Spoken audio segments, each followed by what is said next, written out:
नमस्कार मित्रांनो, आज आपण बोलणार आहोत एका अशा पवित्र तिथीबद्दल जी फक्त उपवास नाही तर पराभवाला विजयात बदलण्याची आध्यात्मिक शक्ती आहे. ही आहे विजया एकादशी. फाल्गुन महिन्यातील कृष्ण पक्षात येणारी ही एकादशी भक्तांसाठी अत्यंत महत्त्वाची मानली जाते. नावातच अर्थ दडलेला आहे. विजया म्हणजे विजय देणारी.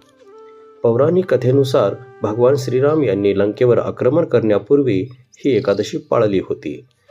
समुद्र पार करण्याचा प्रश्न होता, समोर प्रचंड अडथळा उभा होता, तेव्हा ऋषींनी त्यांना या एकादशी व्रत सांगितले होते. श्रीरामाने श्रद्धेने व्रत केलं आणि पुढे इतिहास घडला. अडथळा दूर झाला, सेतू बांधला गेला आणि अन्यायावर विजय मिळाला.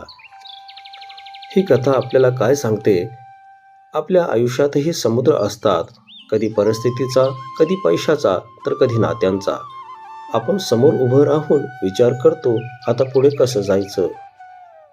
पण विजया एकादशी सांगते, पहिले मन जिंका, मग जग जिंकाल. ही एकादशी केवळ उपवास नाही तर आत्मशुद्धीचाही दिवस आहे. या दिवशी भक्त भगवान विष्णू यांची पूजा करतात, नामस्मरण करतात आणि मनातील नकारात्मकता सोडून देतात. उपवास म्हणजे फक्त अन्न न घेणं नाही. उपवास म्हणजे वाईट विचारापासून दूर राहणं, राग, मत्सर, अहंकार यांचा त्याग करणं, मनाला शांत करून देवाच्या चरणी शरण जाणं आहे.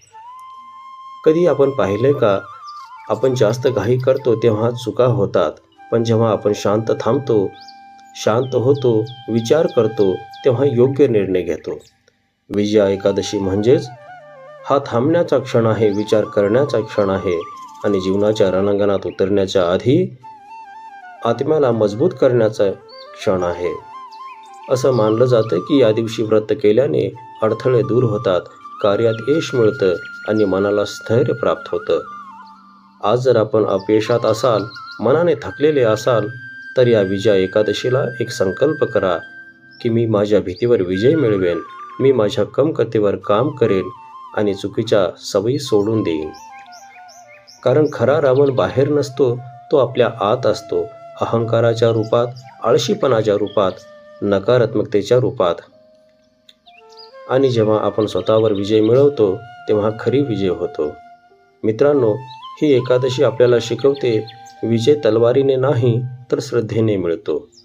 तर या विजया एकादशीला फक्त उपवास करू नका, मन शुद्ध करा,